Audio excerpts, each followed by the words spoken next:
আসসালামু আলাইকুম রহমতুল্লাহি ওবরকাতুহু।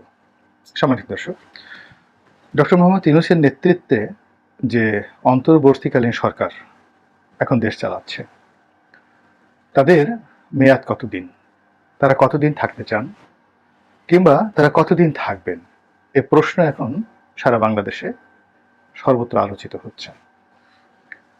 ইতিমধ্যে সাংবাদিকরা প্রশ্ন করেছেন, যারা এই সরকারের কর্তা ব্যক্তি, কয়েকজন উপদেষ্টাকে, তারা কেউই সঠিক উত্তর দিতে পারেননি।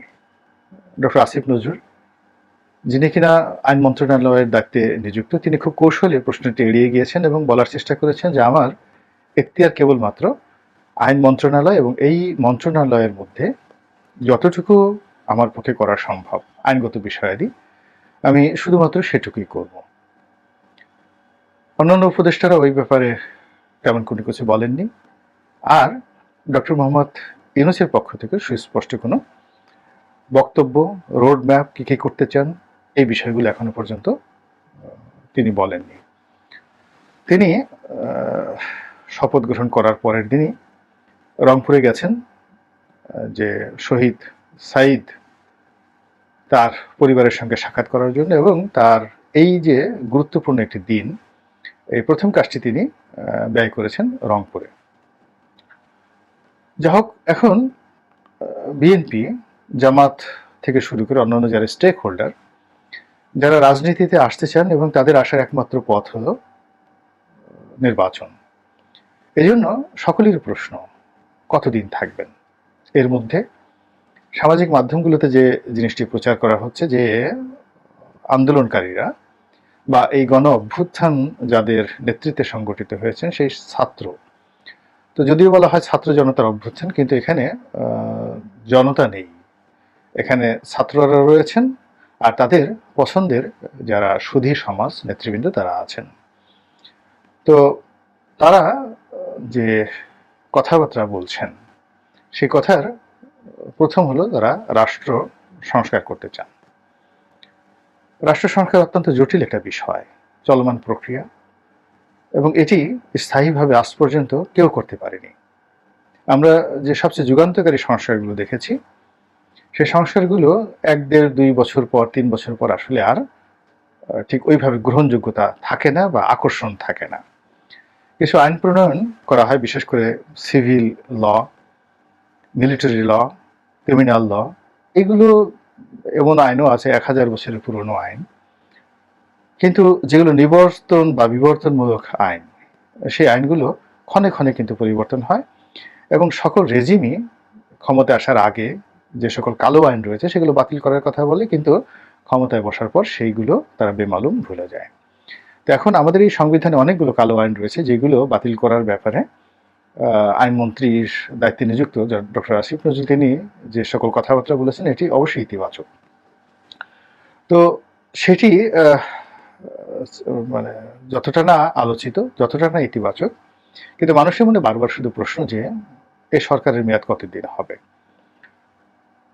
আমার সঙ্গে এই যারা এই উপদেষ্টা পরিষদে আছেন, এর মধ্যে যারা প্রধানতম ব্যক্তি, এরা 3 জন আমার ডিপার্টমেন্টের সতীর্থ আইন বিভাগে, ঢাকা বিশ্ববিদ্যালয়ে ডক্টর আসিফ নজরুল, রেজওয়ানা, এবং অন্য যিনি আছেন আরেকজন। তো এর বাইরে ডক্টর ইউনূস সহ অন্যান্য যারা আছেন, ব্রিগেডিয়ার সাখাওয়াত, এদের সবার সঙ্গে আমার একটা ব্যক্তিগত সম্পর্ক, ভালো সম্পর্ক ছিল। কিন্তু এখন আমি সাধারণত, যেহেতু তারা ক্ষমতায় আছে, আমার একটা ব্যক্তিগত চরিত্র হলেও আমি সবসময় একটা অ্যান্টি এস্টাবলিশমেন্ট মনোভাব আমার মধ্যে কাজ করে অনেক আগের থেকেই। যখন আওয়ামী লীগে ছিলাম, সংসদ সদস্য ছিলাম, কোনোদিন প্রধানমন্ত্রীর সামনে যায়নি, সালাম দেওয়ার জন্য তার সামনে যায়নি, বরং যেখানে সালাম দিতে হবে, তার মুখোমুখি হতে হবে, সেই সব জায়গা আমি সবসময় অ্যাভয়েড করেছি। এবং আমি 5 বছরে যখন এমপি ছিলাম, একবারের জন্য যেদিন মন্ত্রিপরিষদের শপথ হলো সেই দিনে শুধু গণভবনে গিয়েছিলাম। এরপরে আর গণভবনে গিয়েছি কিনা আমার মনে নাই, সম্ভবত আরেকবার গিয়েছিলাম সোনিয়া গান্ধী যখন এসেছিলেন তখন। এর বাইরে আমি আসলে বঙ্গভবনে যাইনি। সুযোগ ছিল, দাওয়াত ছিল, সুবিধা ছিল অনেকবার, কিন্তু আমার কাছে কেন জানি এই ক্ষমতার এই জায়গাগুলোকে ভয় লাগে, আমার ভালো লাগে না। আমার বন্ধুবান্ধবের মধ্যে অনেকে খুব বড় বড় পদে আছেন, প্রশাসনে আছেন। আওয়ামী লীগে যারা মন্ত্রী ছিলেন প্রায় সবাই খুব ঘনিষ্ঠজন ছিলেন, কিন্তু কখনো আমি তাদেরকে টেলিফোন করিনি, তাদের সাথে দেখা সাক্ষাৎ অ্যাভয়েড করেছি। এমনকি তাদের সঙ্গে টেলিফোনে কথাবার্তাও আমি সাধারণত বলতাম না। এমনকি জুডিশিয়ারিতে, সিভিল অ্যাডমিনিস্ট্রেশনে যারা বড় বড় পদে আছেন তাদের ছায়াটা পর্যন্ত আমি পাড়াই না, মানাই না। আমার ভয় লাগে, আমার এগুলো জিনিস ভালো লাগে না। আমার কাছে এই যে যা কিছু করছি, কথাবার্তা বলছি, প্রতিটা জিনিসের মধ্যে ইতিবাচক নেতিবাচক যে বিষয়গুলো আছে সেগুলো খুঁজে বের করার চেষ্টা করছি এবং আমি আমার কাজ নিয়েই সন্তুষ্ট। এমপি হয়েছি, মন্ত্রীদের দেখেছি, প্রধানমন্ত্রীদের দেখেছি, আকর্ষণ হয়নি যে ওগুলো হওয়ার দরকার আছে। তো আবার ব্যবসা বাণিজ্য করেছি, টাকা পয়সা হয়েছে, আরও টাকা হতে হবে, সালমান এফ রহমানের মতো ধনী হতে হবে, কখনো সে আগ্রহী জাগেনি, চেষ্টা করলে হয়তো করা যেত।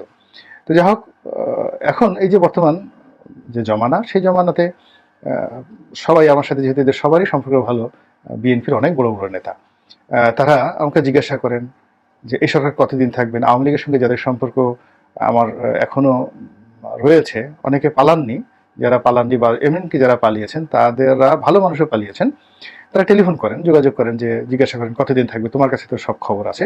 কিন্তু আমার কাছে আসলে কোনো খবর নেই। এমনকি বাস্তবতা হলো যে এই সরকার কতদিন থাকবেন এই খবর ডক্টর মোহাম্মদ ইউনূস সাহেবের কাছেও নেই, কিংবা যে ছাত্র নেতৃবৃন্দ রয়েছেন তারাও এখনো পর্যন্ত বলতে পারবেন না যে তারা কতদিন থাকবেন। এর কারণটা হলো সময়টা খুবই অস্থির, চারিদিক থেকে চাপ, নিত্য নতুন সমস্যা, যেগুলো দৃশ্যমান সমস্যা, এগুলো আসলে খুব ছোট ছোট সমস্যা।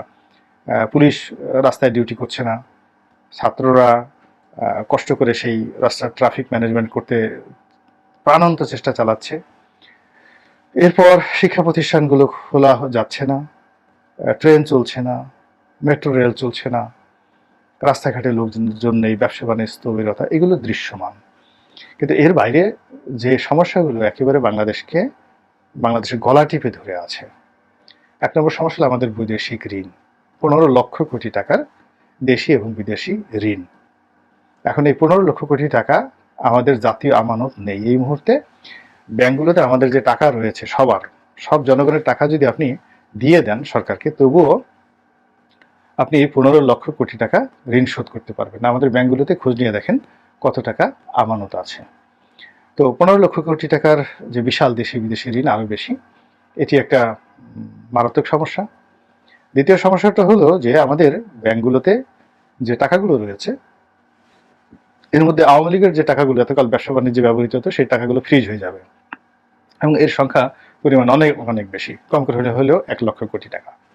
2 নম্বর হলো আওয়ামী লীগের শিল্প কলকারখানাতে যে বিনিয়োগ রয়েছে, এবং সেই বিনিয়োগের পরিমাণও বিশাল, এবং তার মধ্যে কয়টা বিনিয়োগ ফিরে আসে, কয়টা দেউলিয়া হয়ে যায়, এবং কয়টা মানে ঋণ যাকে বলে খেলাপি হয়ে পড়ে, সেটা আগামী 1-2 মাসের মধ্যে কিন্তু প্রতিভাত হয়ে যাবে। ইতিমধ্যে ভ্যাকসিনকো সহ অনেক বড় বড় শিল্প প্রতিষ্ঠান, গাজী গ্রুপের গাজী টায়ার থেকে শুরু করে বাংলাদেশের অনেকগুলো আইটেম তারা নিয়ন্ত্রণ করতেন।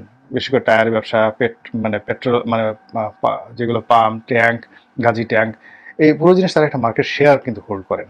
তো এই জিনিসগুলোতে আগুন লেগেছে। গার্মেন্টস শিল্পগুলোর মধ্যে অনেকগুলো গার্মেন্টস শিল্প কলকারখানা যারা আওয়ামী লীগের মালিকানাধীন। এর মধ্যে সমকাল পত্রিকার মালিক একে আজাদ, তারপরে নিউজ 24 চ্যানেলের মালিক একে আজাদ, হামিম গ্রুপের মালিক একে আজাদ, যিনি এই দামি নির্বাচনে স্বতন্ত্র পাশ করে আসছেন, কিন্তু তিনি মূলত আওয়ামী লীগের লোক। এই কারণে তার ফ্যাক্টরিতেও কিন্তু ভাঙচুর হয়েছে, এবং আপনি দেখবেন যে এই ভদ্রলোক কষ্ট করে বড় হয়েছেন, কিন্তু জীবনের শেষ প্রান্তে এসে তিনি এই ধরা খেলেন।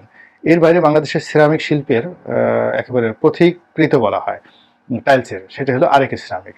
তো এই আরেকে সিরামিকের মালিকও এই বছর এই দামি নির্বাচনে আওয়ামী লীগের প্রার্থী হিসেবে আসছে, এবং তার আগেই প্রায় 1000 কোটি টাকার মতো ব্যাংক ঋণ ছিল, এবং বলা হয় তাকে জোর করে সেখানে নিয়ে আসছে। এই লোক আগে বিএনপির ছিল, কিন্তু সাজানো মোড়ের মতো তিনিও লোভের বশবর্তী হয়ে এই এই দামি নির্বাচনে এমপি হয়েছেন, এবং তার শিল্প কলকারখানা চলবে কিনা, যদি না চলে তাহলে সেখানে 1000 থেকে 1500 কোটি টাকা ব্যাংক যে ঋণ রয়েছে, এটি দেশের জন্য, রাষ্ট্রের জন্য দায় হয়ে দাঁড়াবে, আর তার প্রতিষ্ঠানে যে হাজার হাজার লোক চাকরি করছে, স্থাপনাগুলো সব কিছু অকেজ হয়ে যাবে।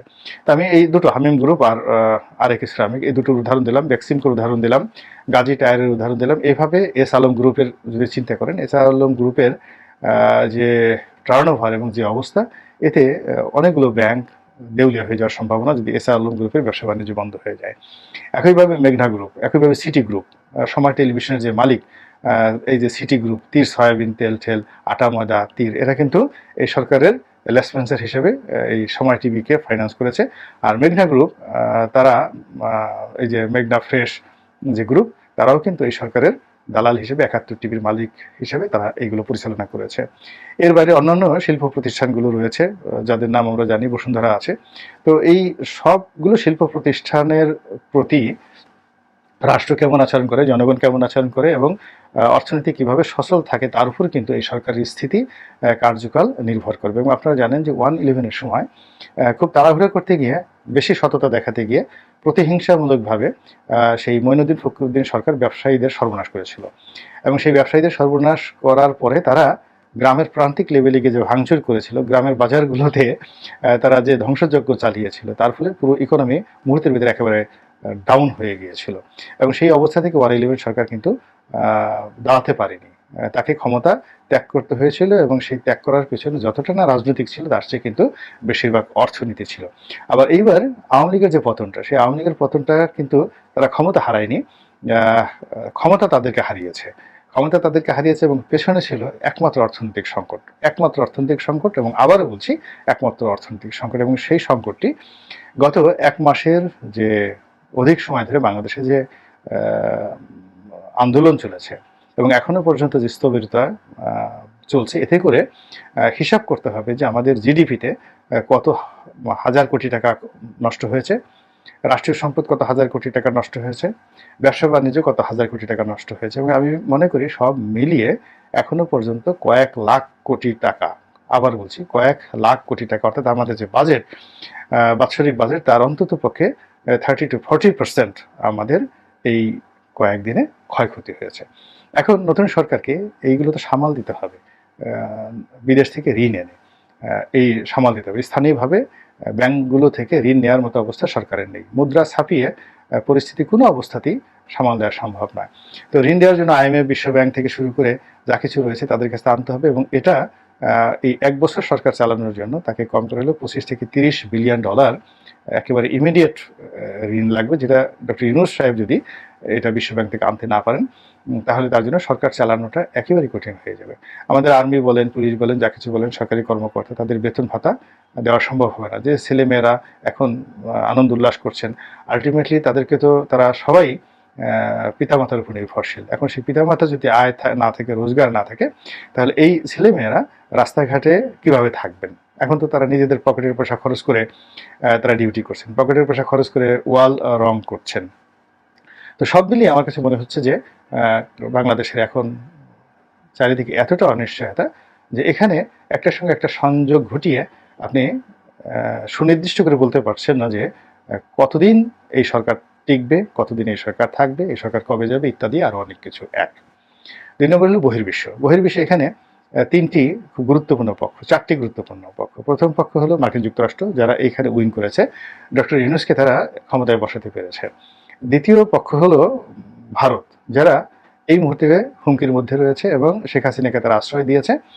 এবং শেখ হাসিনার সঙ্গে গত সেই 2009 থেকে এখন পর্যন্ত তাদের যে ঐতিহাসিক সম্পর্ক, সেই সম্পর্কের ভিত্তিতে ভারত এই বাংলাদেশে বেসুমার বিনিয়োগ করেছে। এখন সেই বিনিয়োগের অবস্থা কি হবে? এবং এখনও ভারতের অনেক বড় বড় কোম্পানি বাংলাদেশের কাছে অনেক টাকা পায়।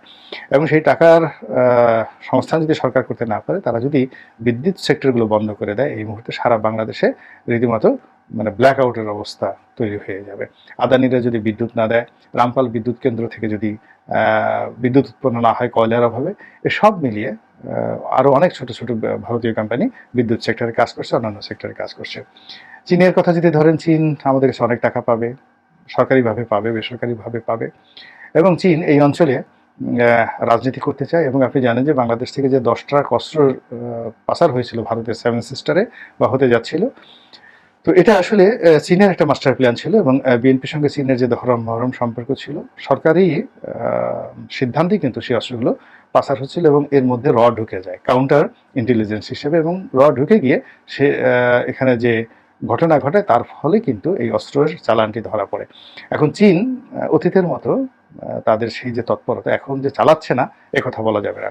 এবং যেহেতু এই সরকারের পরিধি ছোট, 17 জন মাত্র মানে মন্ত্রী আছেন, এবং তারা কেউই রাজনীতির কুটচালের সঙ্গে অভ্যস্ত নয়। তাদের জীবন একেবারে খুব সাধারণ স্বাভাবিক।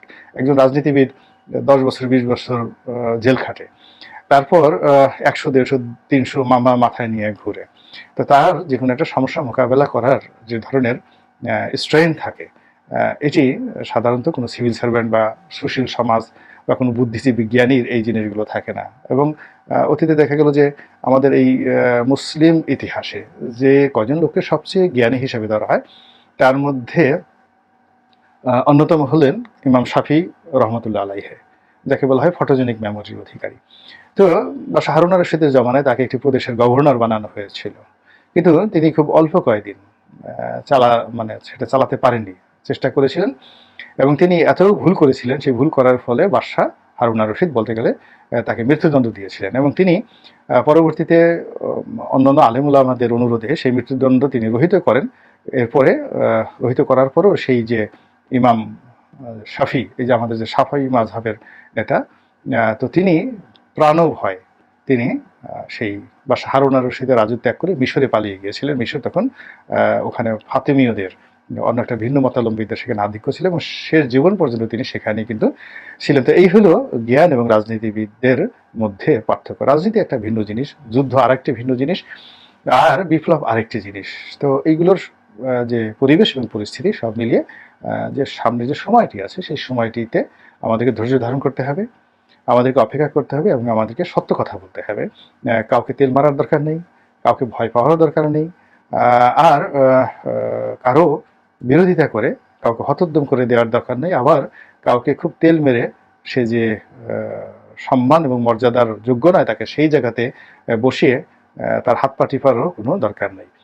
এবং এরকমভাবে যদি যে যার মতো করে দায়িত্ব পালন করি, আসলে আলটিমেটলি সরকারে ডক্টর ইউনূস থাকুন, আর আওয়ামী লীগ থাকুন বা কিংবা বিএনপি থাকুন, জামাত থাকুন, এটা কোনো সমস্যা না, দেশের উন্নয়ন হবে। আল্লাহ আমাদের সবাইকে হেদায়েত দান করুন এবং হেফাজত করুন। আসসালামু আলাইকুম রহমতুল্লাহি ওয়া বারাকাতুহু।